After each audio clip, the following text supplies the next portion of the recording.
Noong unang panahon, sa isang nayon na malapit sa nagngangalang Juana.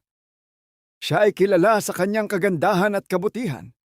Ngunit ang hindi alam ng marami, ang puso ni Juana ay pag-aari na ng isang binatang hindi nagmula sa ating daigdig, si Aging. Si Aging ay isang nilalang na tila gawa sa liwanag, isang anito ng kagubatan. Gabi-gabi, sa ilalim ng maliwanag na buwan, sila ay nagtatagpo, nagpapalitan ng mga sumpaan, nagpaplano ng bukas na magkasama. Ngunit ang batas ng langit at lupa ay malupit. Ang mga tulad ni Aging ay hindi pinahihintulutang manatili sa piling ng mga tao pagdating ng bukang liwayway.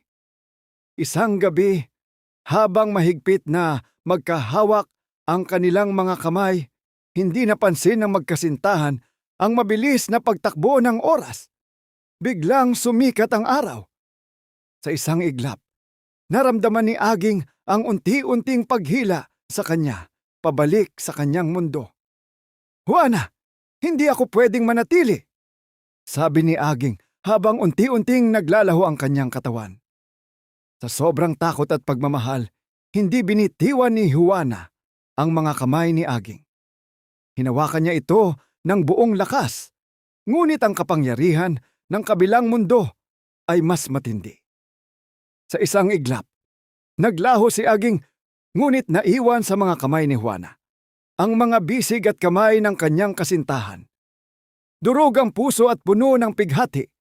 Ibinaon ni Juana ang mga kamay ni Aging sa kanilang bakuran. Araw-araw niya itong dinilig ng kanyang mga luha.